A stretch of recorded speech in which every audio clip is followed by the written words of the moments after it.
हमने दो वे किए थे क्लासिफिकेशन के. One is on the basis whether the collision takes place with physical contact, और सेकंड हमने किया था on the basis of conservation laws. तो डायरेक्ट कोलिजन थी जिसमें दो बॉडीज एक्चुअल में कांटेक्ट में आएंगी. सर कैमरा भी दिख नहीं रहा खराब, मतलब फोकस खराब है उसका. मेरे एंड में तो ठीक है कैमरा का फोकस. तो जैसे आप हल्का सा भी हिलते हो खराब हो जाता है.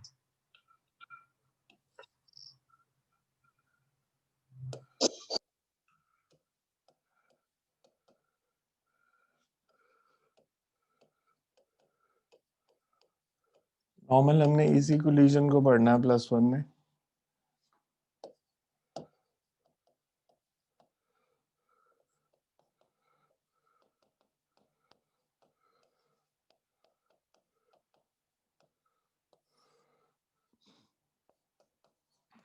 Two bodies interact from some distance.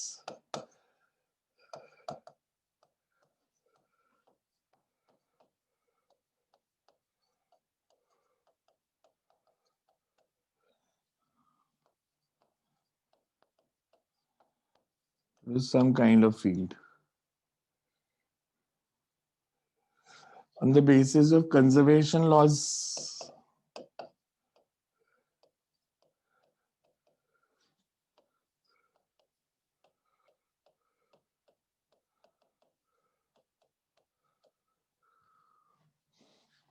first हमने किया था elastic collision.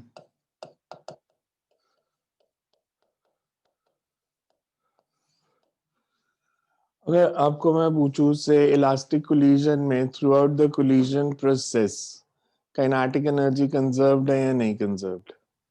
सर नहीं. कंजर्व्ड है. सर नहीं कंजर्व्ड है. ड्यूरिंग कोलिजन नहीं कंजर्व. ड्यूरिंग कोलिजन नहीं होती. कोलिजन में कंजर्व नहीं है. When we say elastic collision, it only means that kinetic energy before and after collision is same. During collision, it is not same. Because during collision, जब दो bodies collide करती हैं, there occurs some deformation. और जब bodies deform होती है तो उनमें पोटेंशियल एनर्जी स्टोर्ड हो जाती है. मतलब उस इंस्टेंट पे जब बॉडीज डिफॉर्म्ड है और उनमें पोटेंशियल एनर्जी है तो फिर काइनेटिक एनर्जी कंजर्व नहीं होती. कोलिजन से पहले और कोलिजन के बाद at that instant we can say kinetic energy is same and momentum is same. So we say that elastic collision is one in which momentum and kinetic energy before and after collisions are conserved.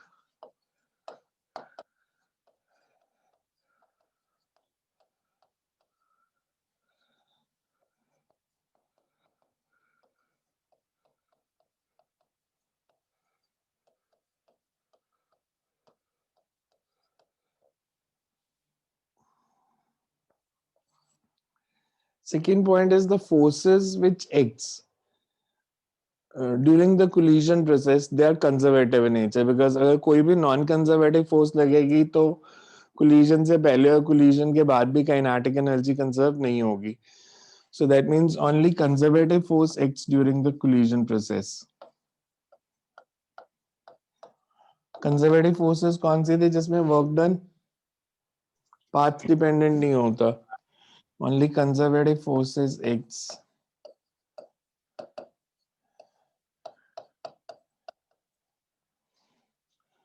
during collision process.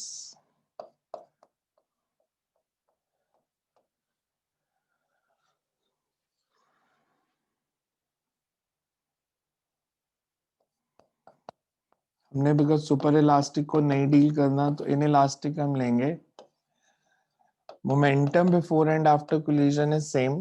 Kinetic energy decreases after collision.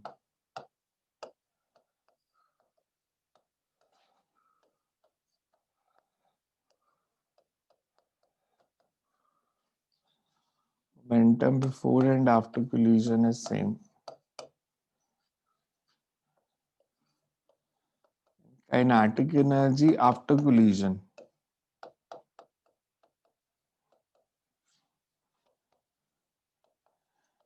is less than kinetic energy before collision.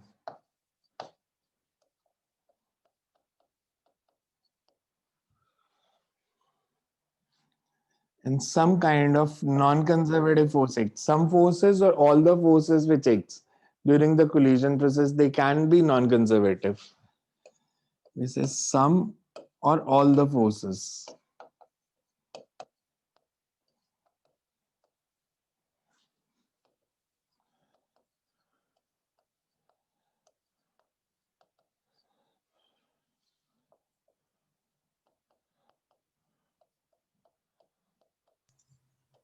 Excuse me sir. जी, sir अगर सारी forces non conservative हो जाएंगे तो वो perfectly inelastic हो जाएगी, फिर वो ऐसा नहीं होता। और परफेक्टली इनइलास्टिक भी होती तो इनइलास्टिक ही है ना, वो तो सिर्फ इसकी एक स्पेशल केस है। अब नॉर्मल हम लेते हैं कि कोलिजन इलास्टिक है या इनइलास्टिक है। Maximum potential energy during collision process कितनी होती है? Maximum potential energy which is generated or stored during collision process. Sir जब रिलेटिव वेलोसिटी नहीं होती दोनों ऑब्जेक्ट्स के बीच में, जब relative velocity दोनों objects के बीच में नहीं होती, तो पोटेंशियल एनर्जी मैं पूछ रहा हूँ कितनी स्टोर्ड होती है? तब मैक्सिमम। कितनी? मैक्सिमम मिनिमम नहीं पूछ रहा, कितनी पूछ रहा हूँ। जैसे जितनी काइनेटिक एनर्जी डिक्रीज होगी, बिकॉज कोलिजन प्रोसेस होता है लाइक अगर हम उसको नॉर्मल टर्म्स में बात करें कि collision process is like this, कि मेरे पास दो बॉडीज हैं,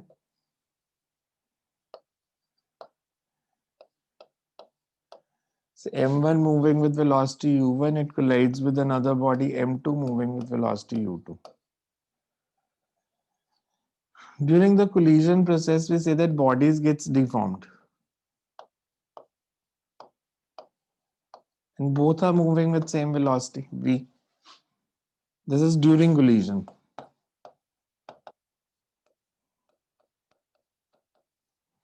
This is before collision.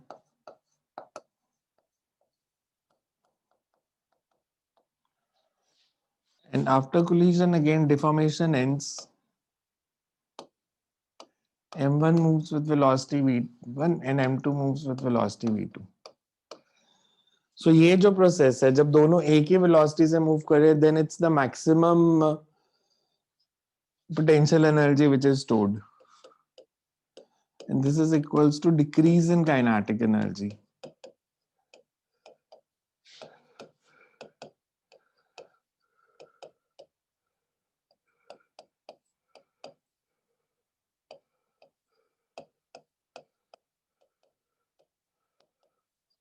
Decrease in kinetic energies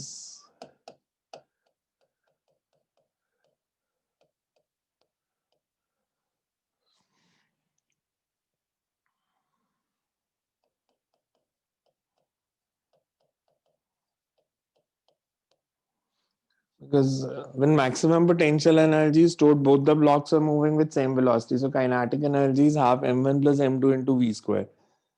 So जो kinetic energy का loss होगा वही potential energy stored होगी। अब हम डेरिवेशंस नहीं करेंगे, फॉर्मूला एक बार ही मैं लिख देता हूँ। सर एक बार ऊपर का दिखा दो।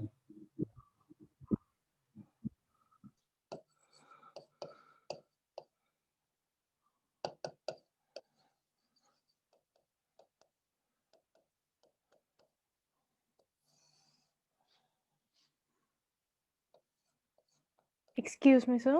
हाँ जी, सर जो ऊपर आपने half m1 plus m2 v square है, सर वो v क्या सिग्निफाई कर रहा है? Relative velocity?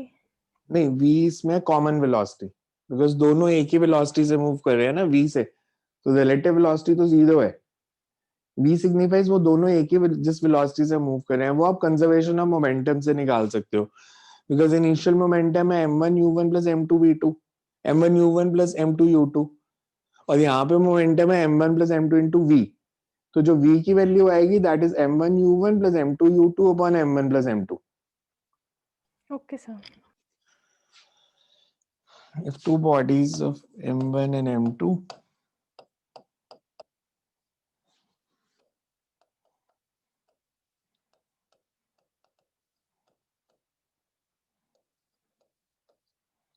U1 and U2 collides in 1D.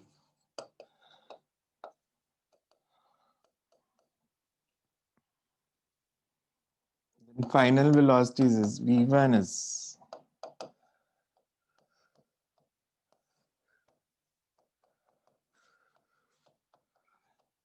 ये फॉर्मूला तो रटना पड़ेगा सबको. इनफैक्ट इसकी जगह एक बेटर फॉर्मूला लिखा देता हूँ अभी इन इलास्टिक का. सो इलास्टिक कोलिजन है तो इन इलास्टिक के फॉर्मूला में E को 1 पुट कर दोगे तो यू गेट द रिजल्ट. तो इसकी जगह वो फॉर्मूला याद रख लेना, वो बेटर रहेगा आपके लिए. फिर बिकॉज आप किसी भी कोलिजन में उसको अप्लाई कर सकते हो. इलास्टिक है, इन इलास्टिक है, परफेक्टली इन इलास्टिक है. तो उसको हम कोएफिशिएंट ऑफ रेस्टिट्यूशन की टर्म्स में लिख देंगे. So this is the basic formula. अब coefficient of restitution in 1D क्या होता है? Relative velocity of separation upon relative velocity of approach. 1D की अगर हम बात करें, बिकॉज बाद में 2D में लिख देंगे इस फॉर्मूला को.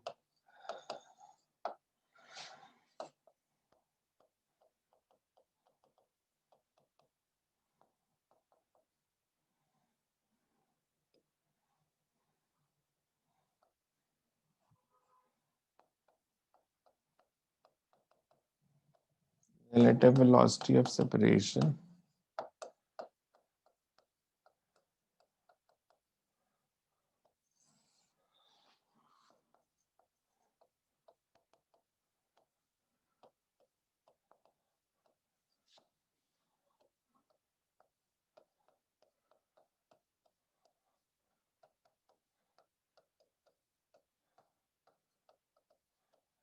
स्कूल में इसी फॉर्मूला से काम चल जाता है आपका, बिकॉज वो 2D में हम क्वेश्चंस देते नहीं स्कूल एग्जाम्स में. V2 minus V1 upon U1 minus U2 and inelastic collision अगर 1D में होगी.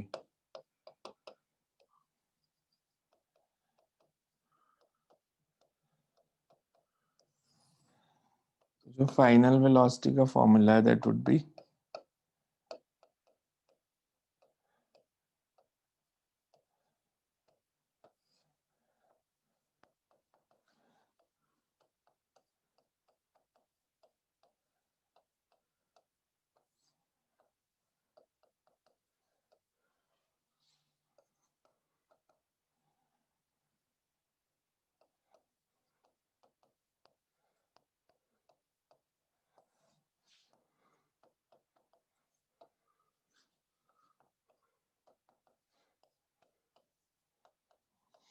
इस फॉर्मूला में अगर मैं E को 1 पुट कर दूंगा तो you get the formula for elastic collision. E को 0 पुट कर दोगे तो you get for perfectly in elastic collision.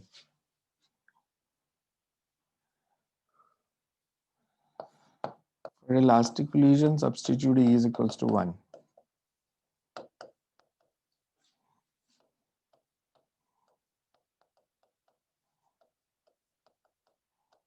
हमने जो पहले फॉर्मूला लिखा था वो बन जाएगा.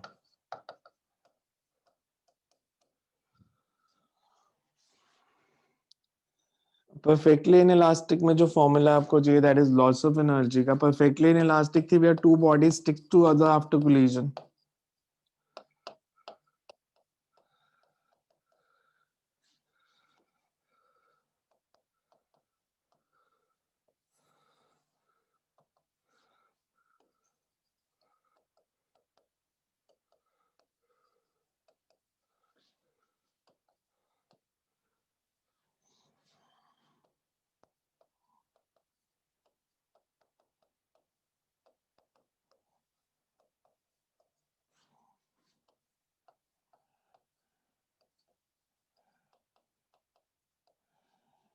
Loss of energy is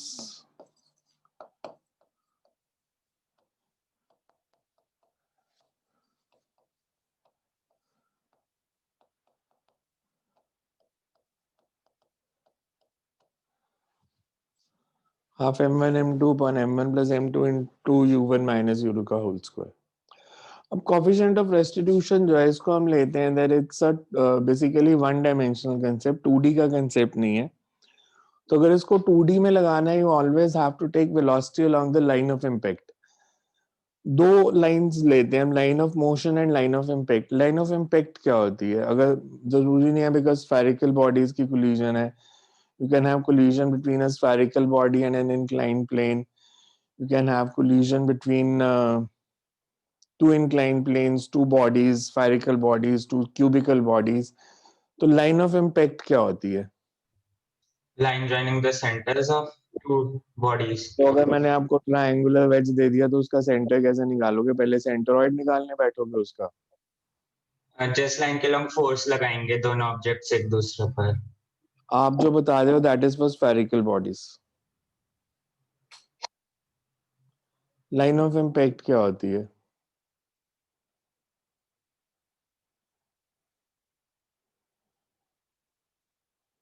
line of impact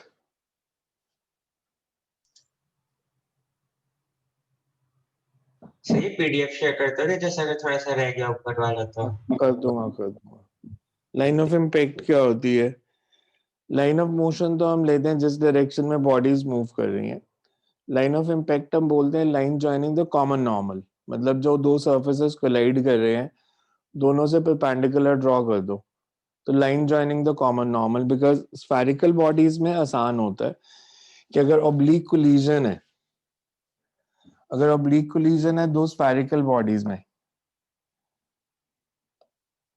तो मेरे पास एक ये बॉडी है,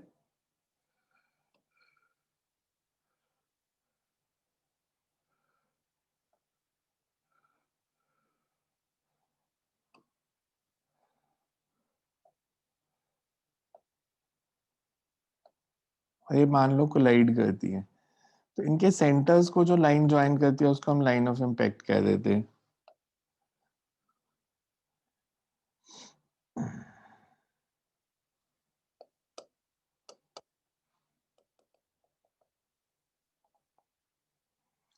बट अगर मेरे पास ऐसे ऐसे this line of impact, so coefficient of restitution will always be applied for velocities along the line of impact. मतलब relative velocity of separation along line of impact divided by relative velocity of approach along the line of impact. Similarly जैसे मेरे पास inclined plane है,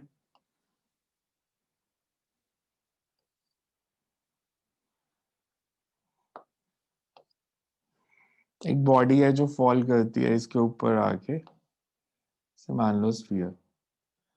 तो दोनों surfaces का common normal मतलब इस incline plane से परपेंडिकुलर ड्रॉ कर देंगे.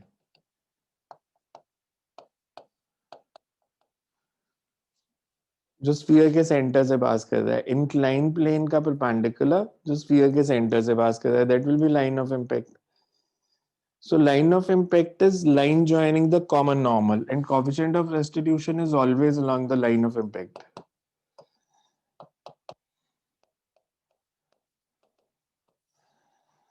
या आप ये कह सकते हो कि अगर दो बॉडीज की कोलिजन होती है और उनमें से एक बॉडी इनिशियली रेस्ट पे है, तो जिस डायरेक्शन में जो बॉडी रेस्ट पे थी वो मूव करेगी वो लाइन ऑफ इम्पैक्ट होगा.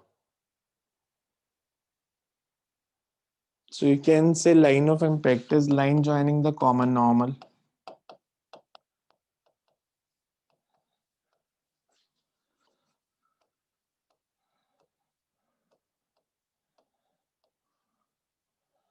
Line joining the common normal for colliding bodies.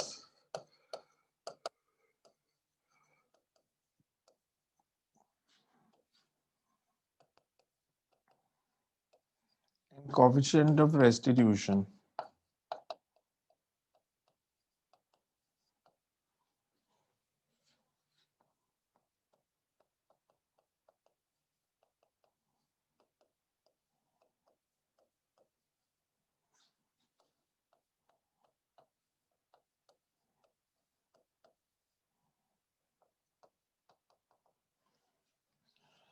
That means E is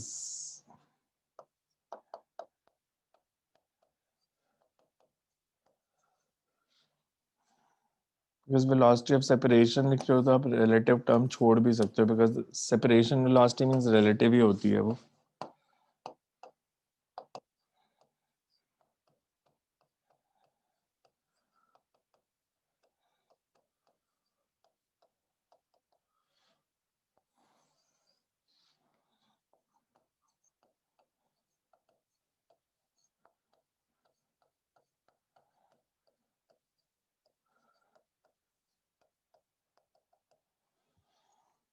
velocity of approach along line of impact, और लाइन ऑफ इम्पैक्ट के जो परपेंडिकुलर है, अगर कोई टेंजेंशियल फोर्स नहीं लग रही तो momentum is always conserved in direction perpendicular to line of impact, but condition is there should be no tangential force acting at that point, because sometimes it happens कि friction acts, so friction act करेगी तो फिर velocity along line of perpendicular to line of impact constant नहीं लेते, so we can say no tangential force acts.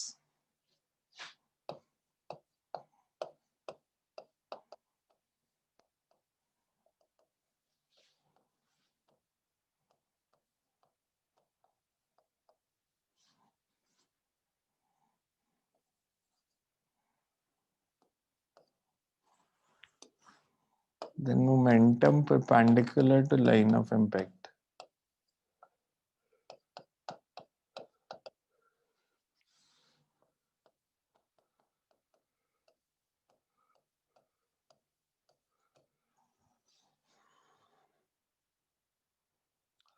Impulsive force होती क्या? Impulse क्या होता है? Impulse is product of force into time. Normally हम लेते हैं कि कोलिजन के टाइम पे जो फोर्स एक्ट करती है, it acts for a very short duration of time. कि बैट एंड बॉल की कोलिजन है तो जो टाइम ऑफ कोलिजन है दैट इज वेरी स्मॉल, और उस स्मॉल टाइम में भी जो फोर्स लग रही है that is a variable force. तो उस फोर्स को कैलकुलेट करना आसान नहीं होता, बट उसका इफेक्ट कैलकुलेट हो जाता है by measuring the impulse. Because impulse, अगर फोर्स वेरिएबल है तो वी से impulse is integration of F D T, and that impulse will always be equals to change in momentum. अगर सिर्फ impulsive force पूछा जाए तो we say impulsive force is a force which acts for short duration of time. Now when we say that it is a force which acts for short duration of time, तो ये relative concept है. कोई ऐसा hard and fast rule नहीं है कि हम इस फोर्स को इम्पल्सिव फोर्स बोलेंगे या नहीं बोलेंगे, कौन सी फोर्स इम्पल्सिव है कौन सी नॉन इम्पल्सिव है. So that you will learn by practice कि आपने किस फोर्स को इंपल्सिव लेना है किसको नहीं लेना, but you always have to remember कि impulsive force will always be balanced by an impulsive force. Impulsive force कभी भी नॉन इंपल्सिव फोर्स से बैलेंस नहीं होती है. So force which acts for a short duration of time, तो उसका impact measure होता है by measuring the change in momentum. So we say impulse is always equals to change in momentum. Now अगर मैं आपसे पूछूं टेंशन इंपल्सिव फोर्स है? Tension, normal reaction, friction. So वैसे ये जो फोर्सेस हैं ये इम्पल्सिव भी हो सकती हैं और नॉन इम्पल्सिव भी हो सकती हैं. सो हम एग्जांपल लेके देखते हैं कि कैसे हम इनको इम्पल्सिव या नॉन इम्पल्सिव ले सकते हैं, but these is the kind of forces which can be impulsive as well as non impulsive. So normal पहले अगर हम इम्पल्स को लें कि हम लेंगे इन कोलिजन्स.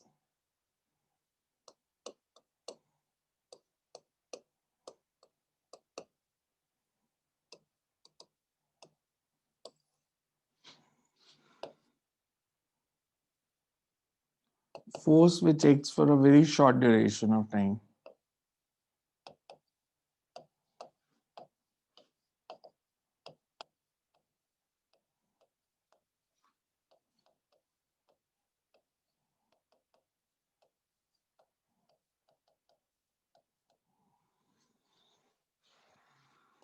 से collisions में इसलिए पढ़ रहे हैं because interaction forces during collision.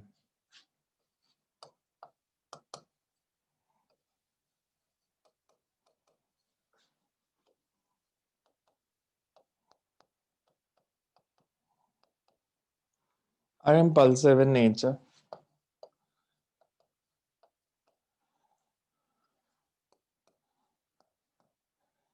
It is a relative concept.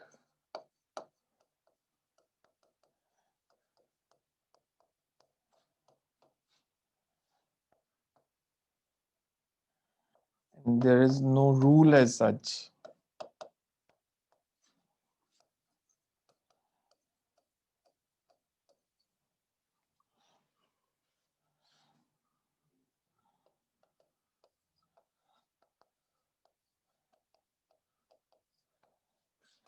मैं आपको ऐसा नहीं कह सकता कि से अगर time of collision 1 micro second है या 1 मिली सेकेंड है या 1 सेकेंड है तो आप उसे इम्पल्सिव ले लोगे, नहीं तो नॉन इम्पल्सिव लोगे। तो ऐसा कुछ रूल नहीं होता।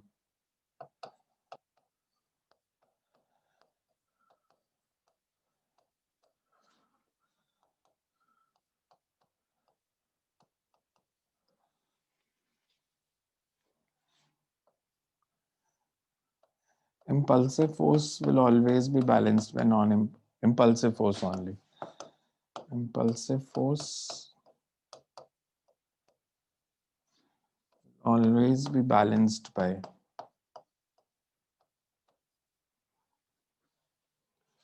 impulsive force only.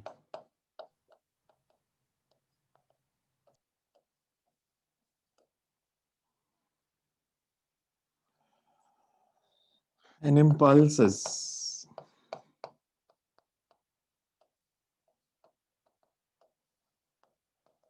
it will always be equals to change in momentum for which impulse is calculated.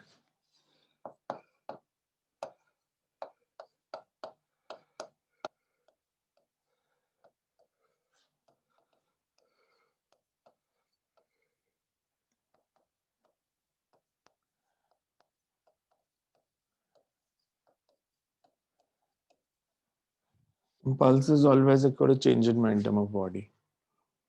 Then you have अगर एग्जाम्पल है लाइक कि मैंने बोला कि normal reaction, tension, friction, because ये 3 फोर्सेस हम जनरली डील करते हैं, तो इम्पल्सिव नॉर्मल क्या होगा? इम्पल्सिव नॉर्मल जैसे मैं एग्जांपल लूं कि मेरे पास 2 बॉडीज हैं,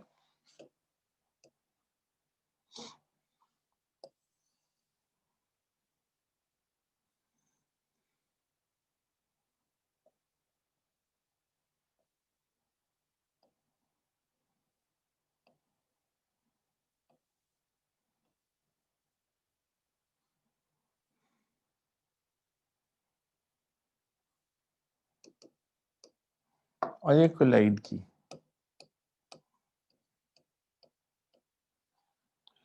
अगर मैं फ्री बॉडी डायग्राम बनाऊं,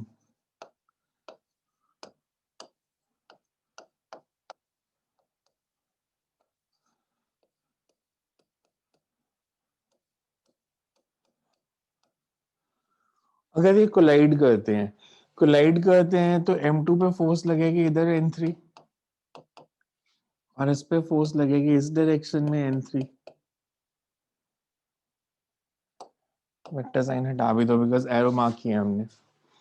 इस केस में हम बोलेंगे कि जो N1 N2 है, N1 N2 are the normal reactions which are non-impulsive normal reactions because वो हमेशा ही एक्ट कर रहे हैं, बॉडी रेस्ट पे है तो भी एक्ट कर रहे हैं, मूव कर रहे हैं तो भी कर रहे हैं, it's not a short duration force. But जो N3 है that acts for a very short time when they are colliding. तो जो N3 है, बिकॉज ये तो एक्ट करेंगे, N1 N2 always acts on the body, so these are not acting for any short time interval.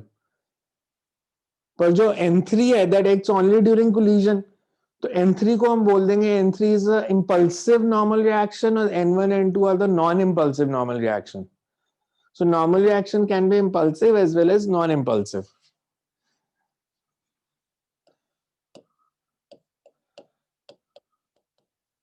Impulsive normal, which acts for short time interval.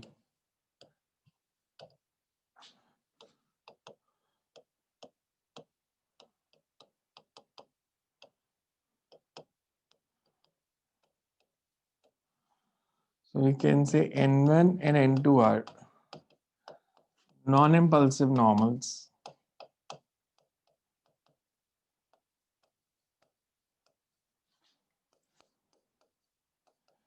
N3 is an impulsive normal.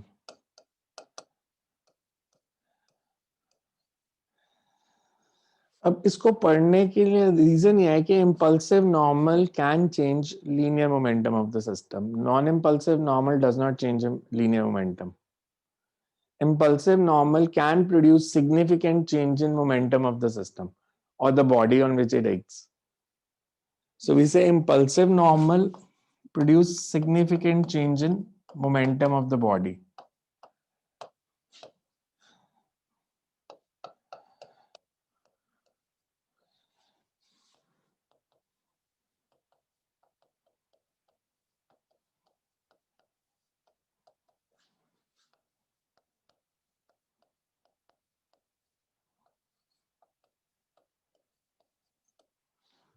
Normal of body. अब similarly जब हम बात करते हैं friction की, impulsive friction and non impulsive friction, impulsive friction कौन सी होगी और नॉन इंपल्सिव फ्रिक्शन कौन सी होगी, मतलब कौन मोमेंटम में सिग्निफिकेंट चेंज प्रोड्यूस कर सकती है और कौन नहीं कर सकती. सो इंपल्सिव फ्रिक्शन कौन सी होगी और नॉन इंपल्सिव कौन सी होगी. Now that relates with a normal reaction only, because आपने फ्रिक्शन का फॉर्मूला पढ़ा था, friction is mu into N. तो अगर नॉर्मल रिएक्शन जो है वो इंपल्सिव है तो उसकी फ्रिक्शन भी इंपल्सिव होगी. अगर नॉर्मल रिएक्शन नॉन इंपल्सिव है तो उसकी फ्रिक्शनल फोर्स भी नॉन इंपल्सिव ही होगी. सो impulsive friction is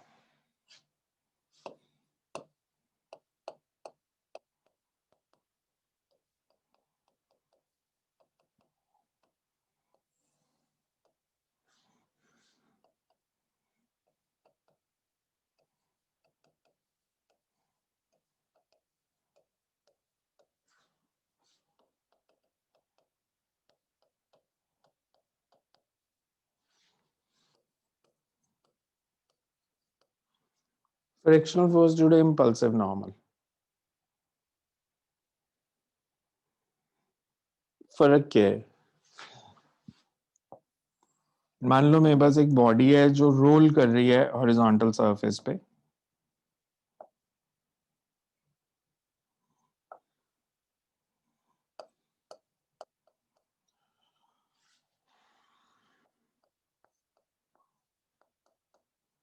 ये जो फ्रिक्शन होगी this will be non impulsive because normal reaction it's not acting for a short duration of time.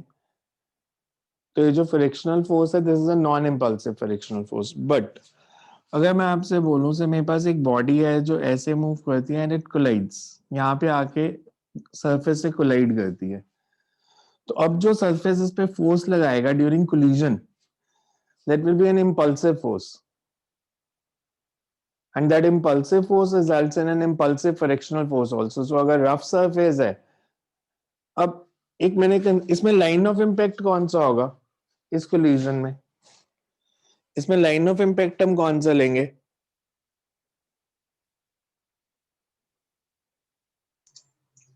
perpendicular to surface. perpendicular to surface. Because ये line of impact हो जाएगा.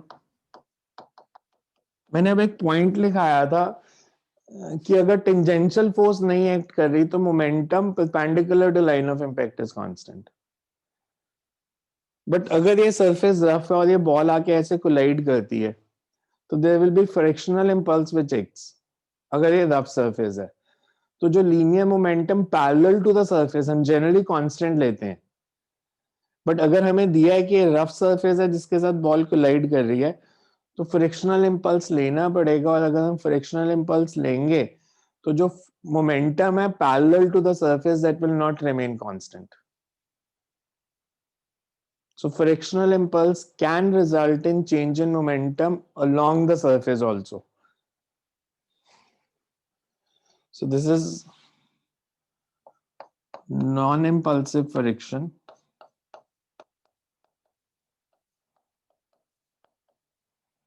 This is impulsive friction.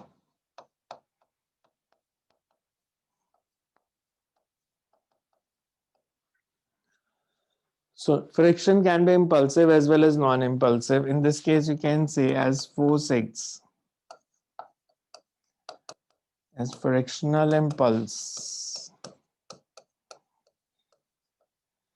acts parallel to surface.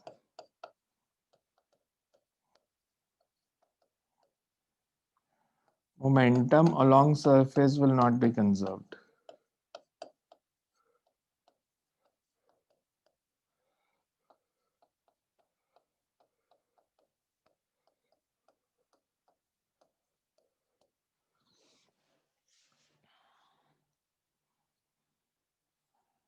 तीसरी force आती है impulsive tension. Tension impulsive हो सकती है कभी. Say impulsive tension is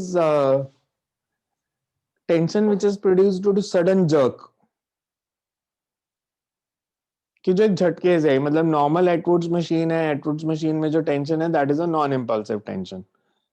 but Atwood's machine में एक मास हैंग कर था, उसको आपने हिट किया किसी और चीज के साथ, एक बुलेट से हिट किया परपेंडिकुलर टू द स्ट्रिंग या पैरेलल टू द स्ट्रिंग, किसी वे में हमने उसे हिट किया, तो उसके कारण अगर चेंज इन टेंशन आता है, that will be an impulsive tension.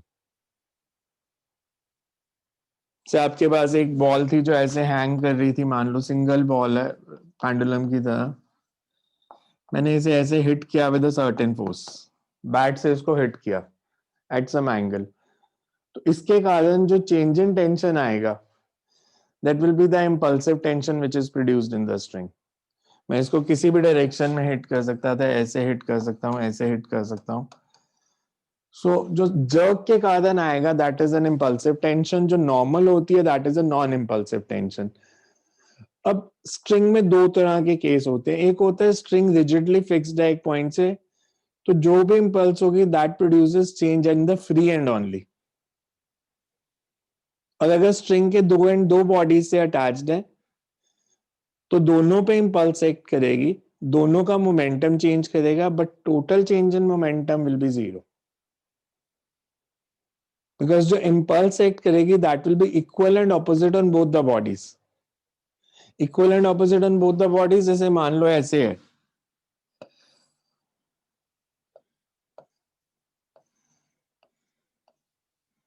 ये दो ब्लॉक्स M1 M2 स्ट्रिंग से अटैच थे,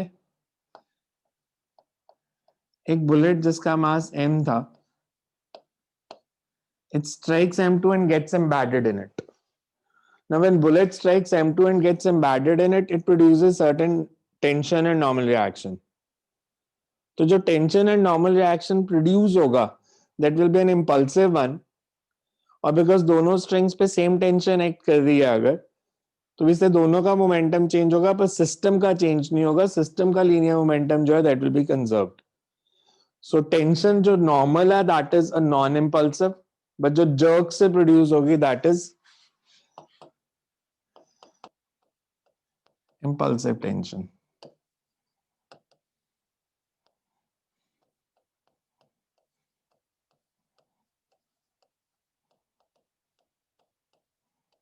Due to some jerk is an impulsive tension.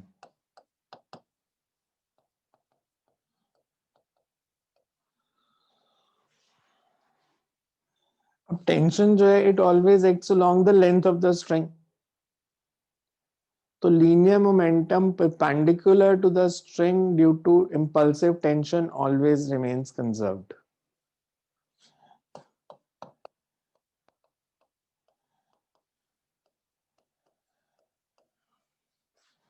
As tension always acts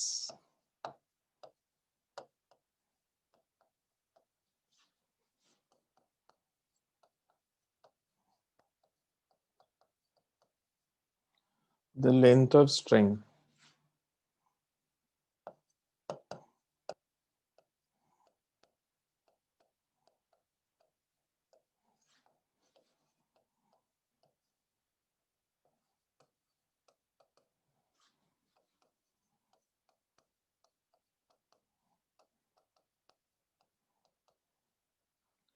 due to impulsive tension perpendicular to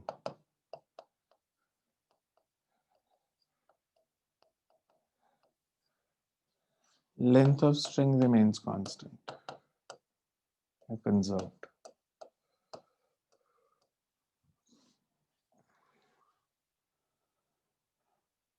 अब इस पे questions किस तरह के आते हैं? नॉर्मल से आपको बॉडीज की वेलोसिटी दी हो सकती हैं कि दो बॉडीज हैं कोलाइड कर रही हैं, इनिशियल वेलोसिटी भी दे दी, फाइनल वेलोसिटी भी दे दी, and you are told to find the coefficient of restitution कितना है उस कोलिजन में। Now that collision can be in 1D और collision can be in 2D also, so you can write one such numerical. Let's see कैसे apply करते हो concept पे focus रखना। So you can write a body of mass 1 kg, a body of mass 1 kg is moving with velocity 4i minus j cap.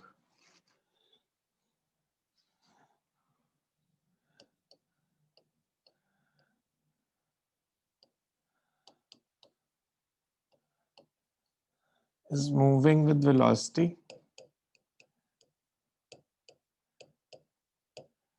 4i minus j cap. It collides with a smooth floor. It collides with a smooth floor and rebounds with velocity I cap plus 3j cap.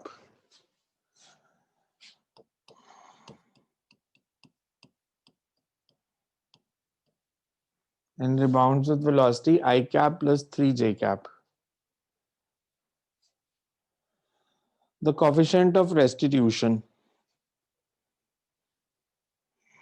for the collision is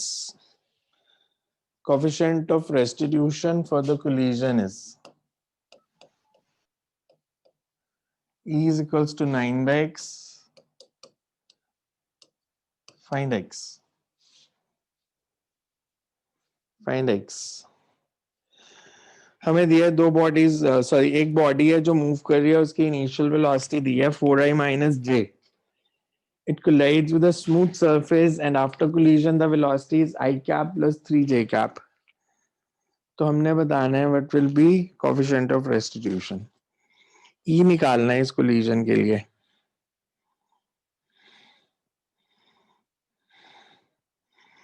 Find E for this collision.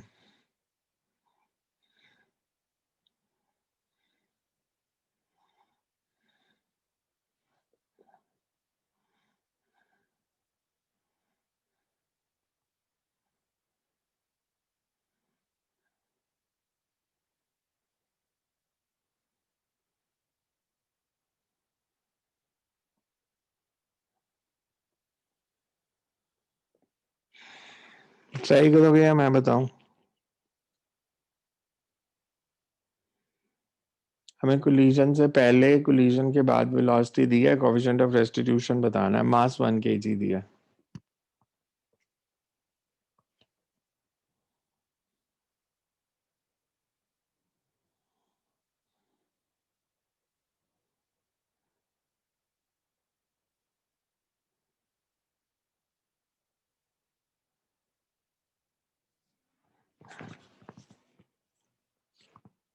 Sir इसके अंदर हम line of impact क्या लेंगे, बस ये समझ में नहीं आ रहा. Line of impact perpendicular to the surface with which the body collides.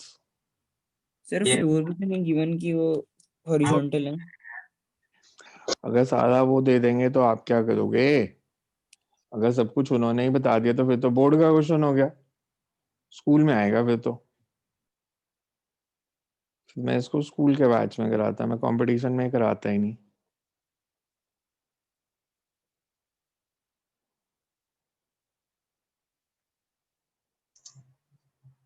Sir line of impact नहीं समझ आ रहा. Perpendicular to the surface with which body collides.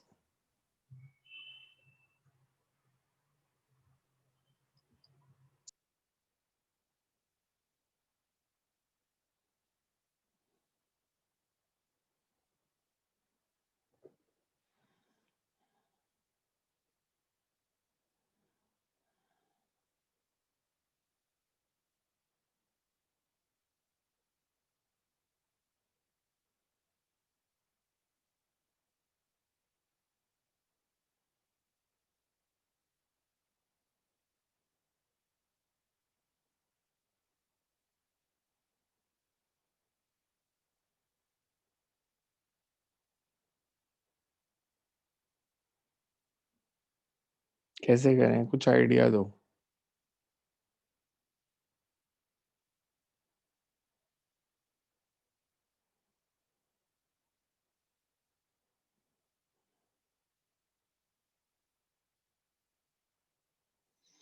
Sir कोई टेंजेंशियल इंपल्सिव फोर्स एक्ट कर रही है इसमें. क्यों, मैंने तो स्मूथ हॉरिजॉन्टल सरफेस दिया, स्मूथ सरफेस दिया, सॉरी. सर हॉरिजॉन्टली क्योंकि वेलोसिटी चेंज कर रही है. आपको कैसे पता हॉरिजॉन्टली वेलोसिटी चेंज कर दी है? और क्यों करेगी? जब स्मूथ सरफेस है तो पैरेलल टू द सरफेस कौन सी इंपल्स लग रही है जो वेलोसिटी चेंज हो जाएगी? सर इसमें जो फ्लोर है वो एक्स वाई प्लेन में कहीं किसी तरह से सिर्फ एक्स एक्सिस के अलोंग नहीं है शायद. फ्लोर का तो पता ही नहीं कैसे है, मतलब वो किसी भी प्लेन में हो सकता है, it can be 3D plane 2D plane जैसे मर्जी, मेरे को नहीं पता कैसे है, जनरल क्वेश्चन है वो, बस एक फ्लोर है।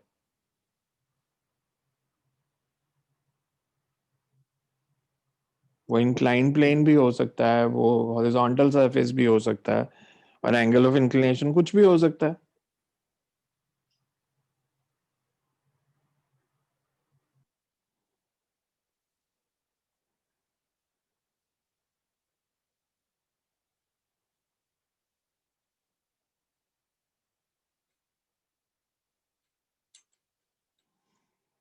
अच्छा मेरे को एक नॉर्मल बात बताओ, स्मूथ फ्लोर है, अगर इसको कोई बॉल आके हिट करती है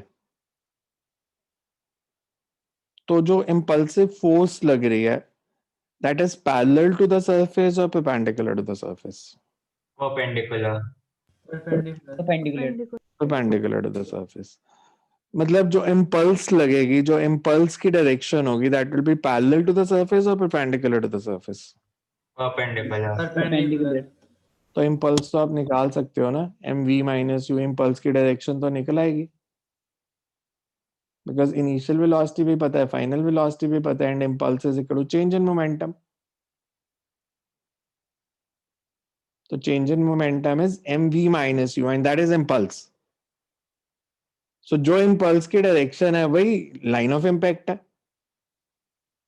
कंसेप्ट लिखो पहले, as initial and final velocities are given, as initial and final velocities are given, therefore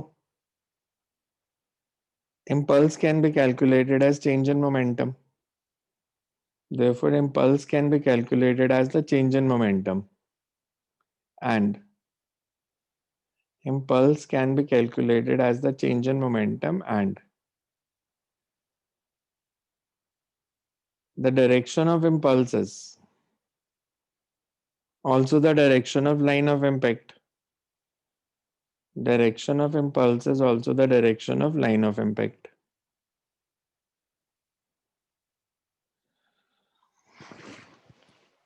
ठीक, अब पहले मैं अगर इम्पल्स निकालूं,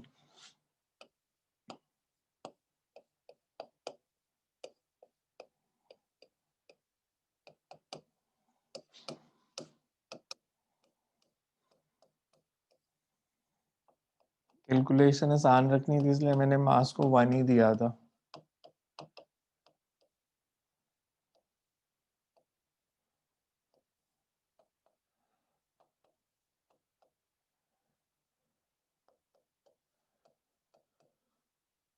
This impulse.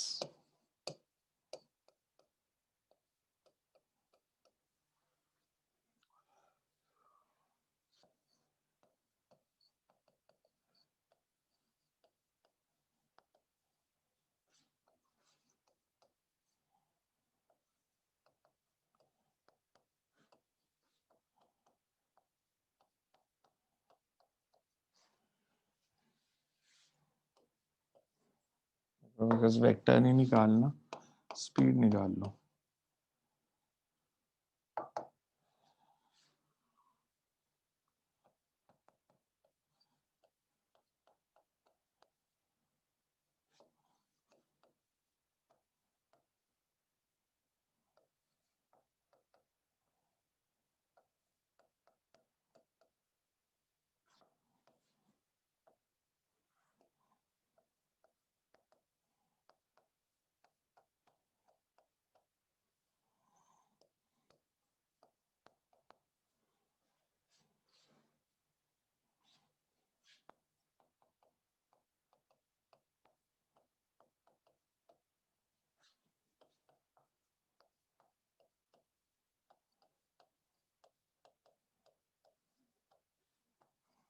फ्लो तो रेस्ट पे रहेगा, तो v2 और u2 तो 0 है। तो बेसिकली यही निकालना आपने, पूरी प्रॉब्लम का लॉजिक यही है। How you find initial velocity along direction of impulse? So उनका डॉट प्रोडक्ट करके बाय एक का मैग्नीट्यूड कर देंगे तो दूसरे का कंपोनेंट मिल जाएगा उस डायरेक्शन में। सर इससे अगर हम tan थीटा निकाल लें तो उसको थीटा की रिस्पेक्ट में भी कर सकते हैं। करो जैसे करना है, आंसर बताओ फिर।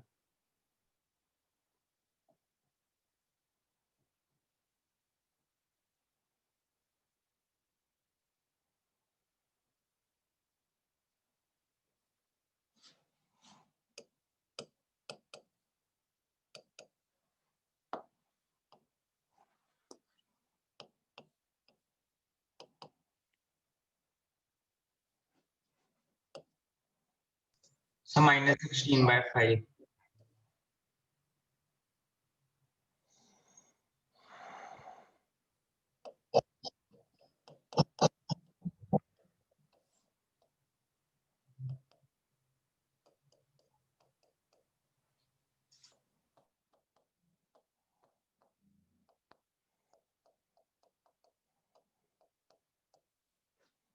Nine by 5.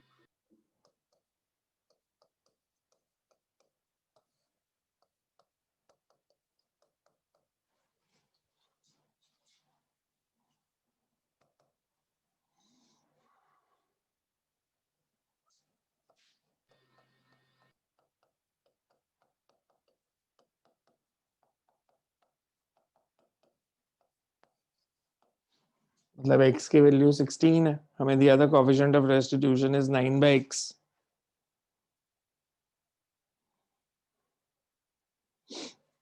ये सबको क्लियर है ना मैंने ये वाला स्टेप क्यों किया?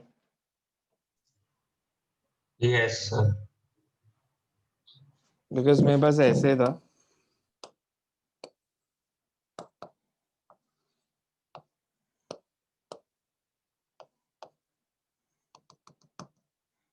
ये लाइन ऑफ इम्पैक्ट भी है और ये इम्पल्स की डायरेक्शन भी है। तो ये एंगल अगर थीटा है या थीटा 2 है तो velocity is v cos theta 2।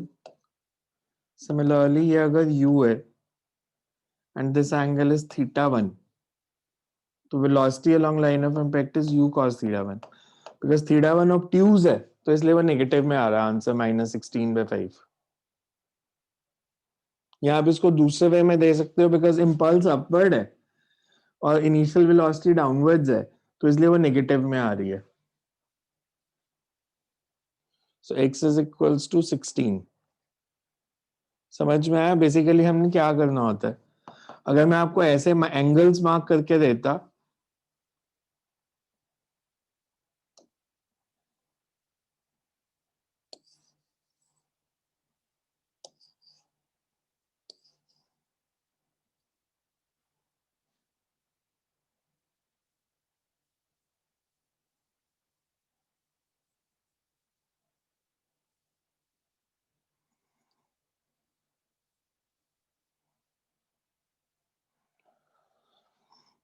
अगर मैं आपको एंगल्स मार्क करके देता, मान लो ये वेलोसिटी है u, ये वेलोसिटी है v,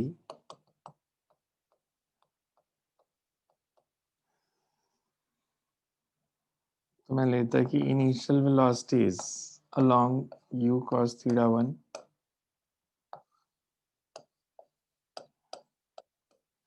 v cos थीटा 2। तो e को हम क्या लिखते? e will be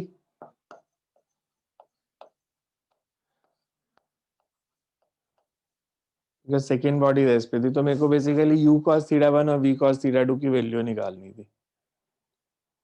next to right. Excuse me, sir.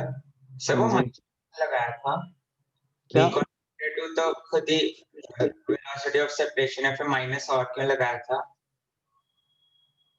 मतलब रिलेटिव वेलोसिटी लेनी है ना, एक अपवर्ड है एक डाउनवर्ड है तो दोनों को ऐड ही करेंगे ना। आप क्वेश्चन क्या पूछ रहे हो कि नेगेटिव कौन सा? तो जो लास्ट आपने पेज पे लास्ट में नेगेटिव साइन नहीं लगाया था, सर एक बार लास्ट पे देखना। कौन सा नेगेटिव साइन? ये नो सर, नीचे जो आपने लिखा है नीचे मैंने क्या लिखा है? यहाँ तो पे। यहाँ पे भी तो इसी फॉर्मूला में वैल्यूज डालनी है ना, v1 और u1 की। ओके ओके सर, ठीक है sir. Body of mass 1 kg, body of mass 1 kg collides with body of mass 1 kg collides with the surface as shown in figure.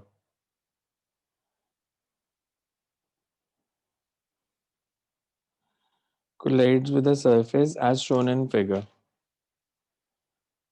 Find the impulse acting on the surface. Find the impulse acting on the surface. Body पे नहीं पूछी, surface पे पूछी है.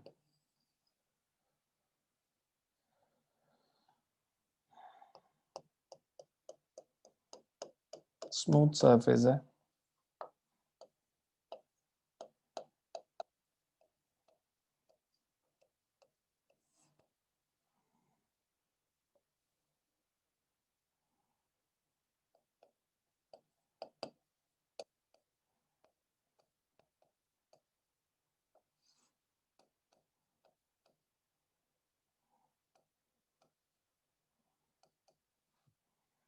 In the impulse acting. Easy question है ये. 53 degree और 37 degree दो एंगल्स दिए हैं.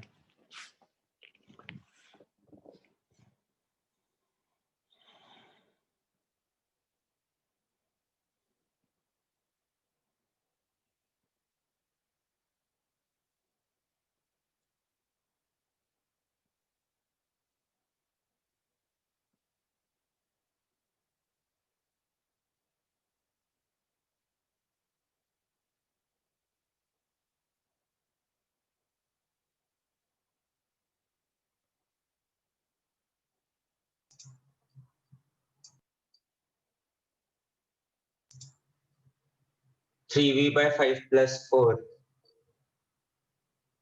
V की टर्म्स में थोड़ी आंसर निकालोगे. Elastic collision.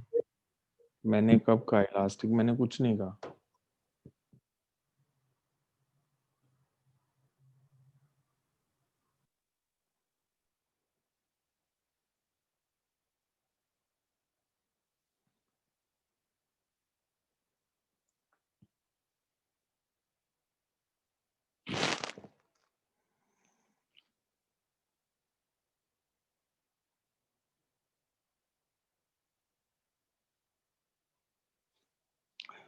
बिकॉज हमें स्मूथ सरफेस दिया है. पहले velocity parallel to the surface लेके कि velocity parallel to the surface remain constant. Find the value of v because v cos 37 should be equals to 5 cos 53. और फिर impulse बताना है तो लाइन ऑफ इम्पैक्ट के अलॉन्ग चेंज इन मोमेंटम निकाल दो. 5/3 नहीं, आंसर 5/3 नहीं है.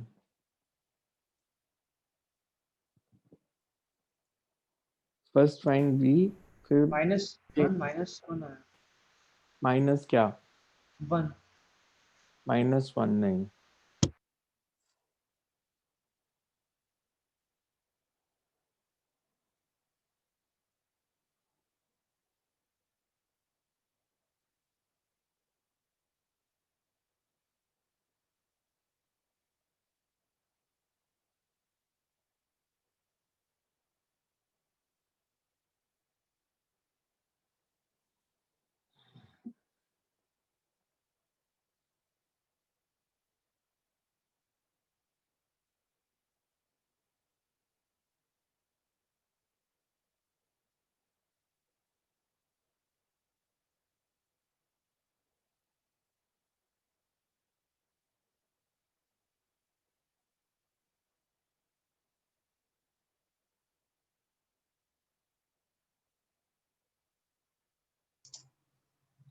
Four 4.45 magnitude. नहीं. 7/4. So -1/1.5. Sir, 25/4. 25/4 is correct. किसका आया ये आंसर? मेरा कुनाल. कुणाल का आंसर ये ठीक है. 25/6 ठीक है. Sir, 25/4. हाँ 25/4. 6.25 है ना आंसर, तो वही आएगा. It says surface is smooth.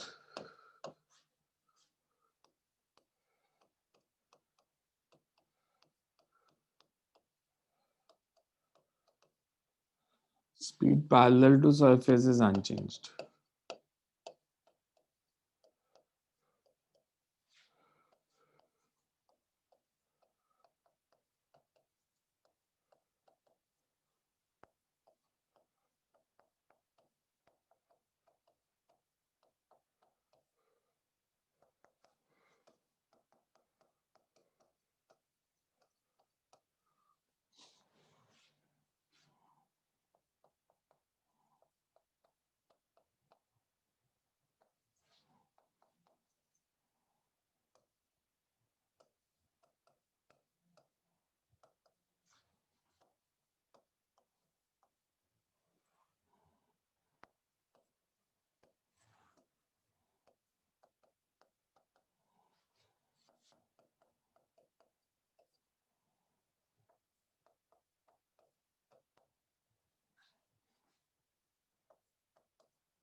So 25 by 4 Newton second.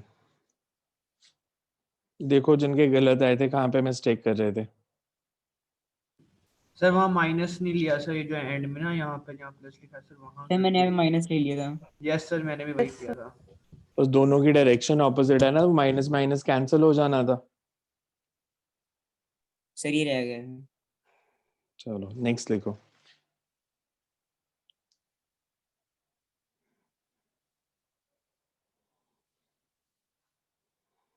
Can read a body of mass 1 kg falls vertically with a velocity of 2 meter per second. With a velocity of 2 meter per second on a wedge of mass 2 kg.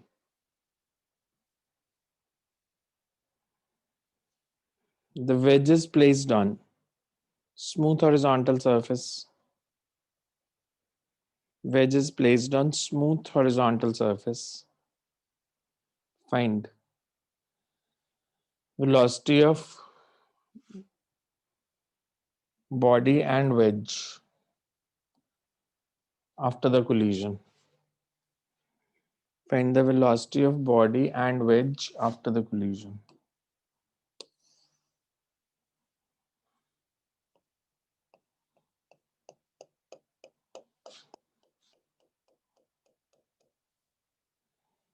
Smooth horizontal surface.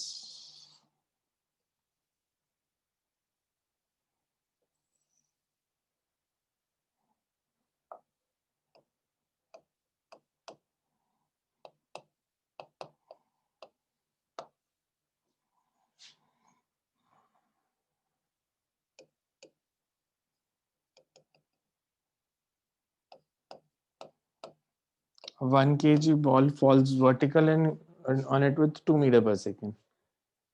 Find velocity of wedge and ball after the collision. Velocity of wedge and ball after the collision.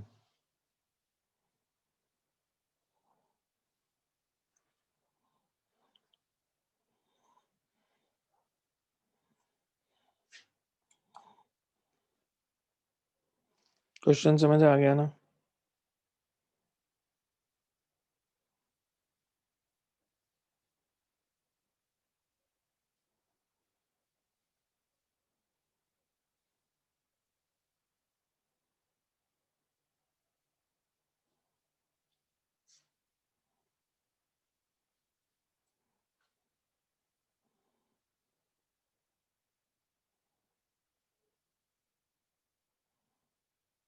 Because अगर मैं impulse की बात करूं,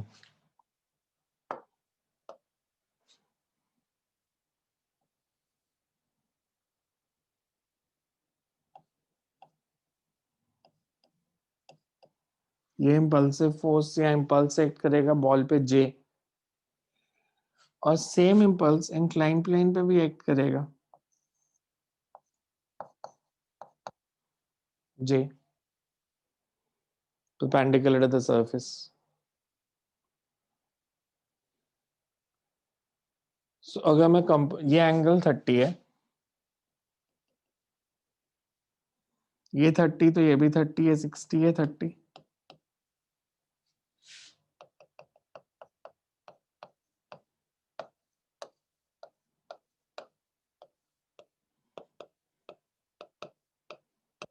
ये इधर move करेगा with velocity से v या v2। इस पे इम्पल्स इधर लगी, तो इसकी फाइनल वेलोसिटी से इस डायरेक्शन में v1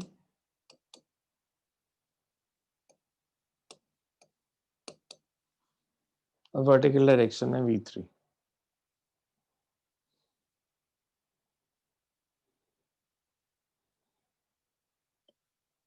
इम्पल्स का कंसेप्ट क्या था? Impulse is equal to change in momentum. Momentum. Change in change in momentum. Momentum. अगर मैं वेज की बात करूं तो साइन कंपोनेंट मोमेंटम चेंज करेगा या cos component? Sine. Sine. Sine. ये वाले को तो नॉर्मल रिएक्शन बैलेंस कर देगा, normal reaction impulsive normal reaction भी ऐड होगा, इसका कोई रोल नहीं है बिकॉज इसने हॉरिजॉन्टली मूव करना है। वेज का इनिशियल मोमेंटम कितना है हॉरिजॉन्टल डायरेक्शन में? 0। 0। फाइनल हो जाएगा 2v2, बिकॉज अगर मैंने इसकी वेलोसिटी v2 मार्क की है तो इसका final momentum is 2v2। 2v2 should always be equals to j sin 30। ठीक है ये step. Yes. Impulse is equal to change in momentum. अच्छा अगर मैं बॉल की बात करूं, बॉल का मैंने लिया कि बॉल इस डायरेक्शन में गई, उसके दो कंपोनेंट्स थे v1 और v3। बॉल का इनिशियल मोमेंटम कितना था इन हॉरिजॉन्टल डायरेक्शन? हमें दिया था ball falls vertically, ball falls vertically, सीधा नीचे आई थी। तो इनिशियली बॉल का कोई हॉरिजॉन्टल मोमेंटम नहीं था, ये मोमेंटम किसने प्रोवाइड किया? इम्पल्स। और इम्पल्स कितनी लेनी है? j cos 30 j sin 30। J sine 30। j sin 30, so j sin 30 is equals to 1v1 because ball का मास 1 kg है। j cos 30 किसके इक्वल?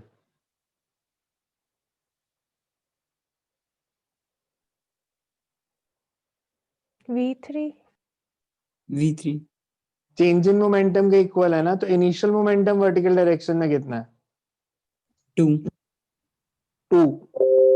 फाइनल है v3 ऑपोजिट डायरेक्शन में, तो चेंज इन मोमेंटम कितना हो गया वर्टिकल डायरेक्शन में? 2 + v3। 2 + v3, तो j cos 30 is 2 + v3।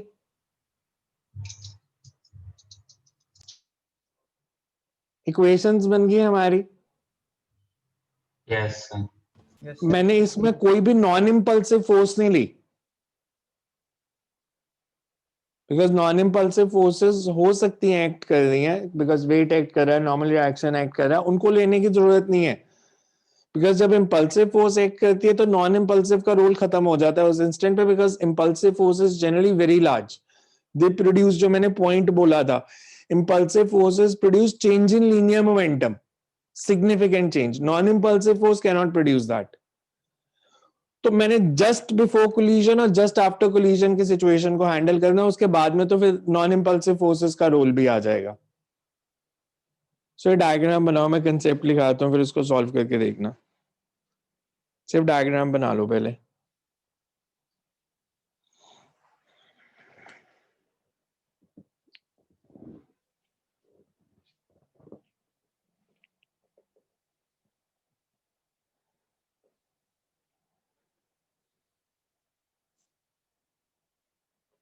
So you can write as shown in the figure. As shown in the figure, line of impact is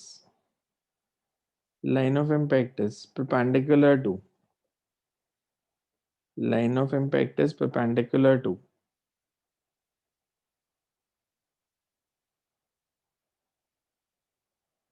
the inclined plane Line of impact is perpendicular to the inclined plane. Line of impact is perpendicular to the inclined plane. Therefore, impulse Jx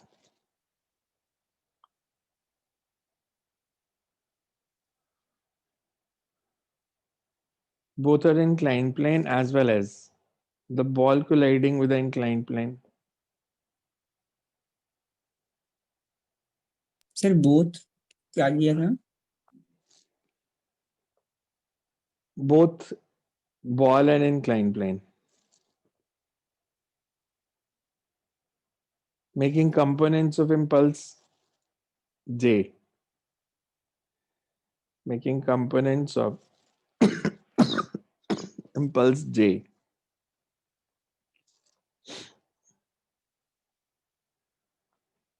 The equation for inclined plane is J sin 30 is equals to 2v2. J sin 30 is equals to 2v2.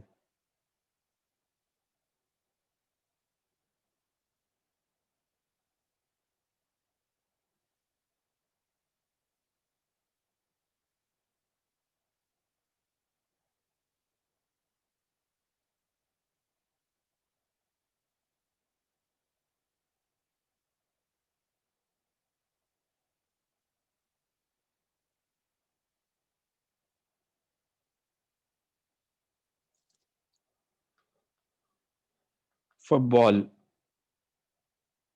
J sin 30 is 1v1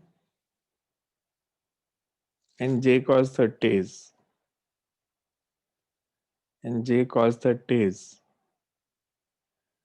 1 into 2 plus v3.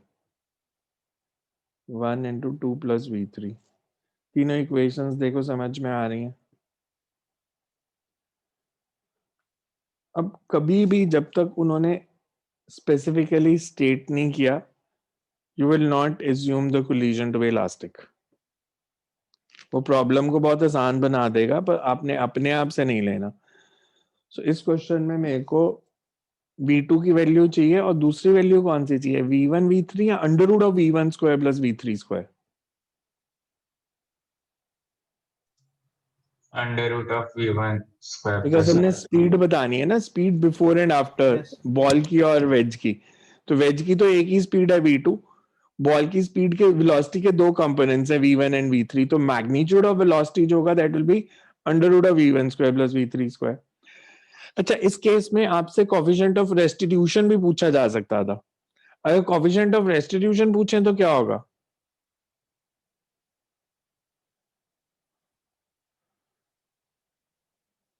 B part लिख लो.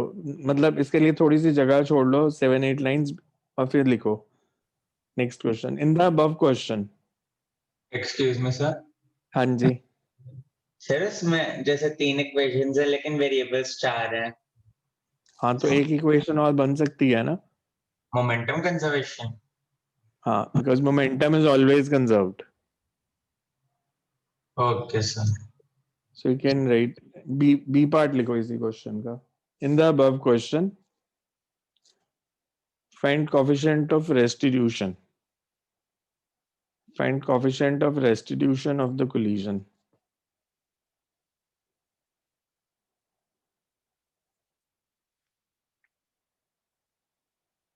Find coefficient of restitution of the collision.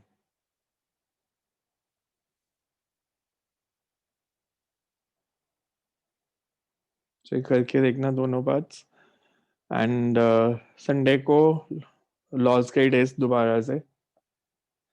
And secondly अब आपके because board की date आ गई है 4 मई for 10th and 12th. Normal जो school exam होते हैं वो बोर्ड एग्जाम से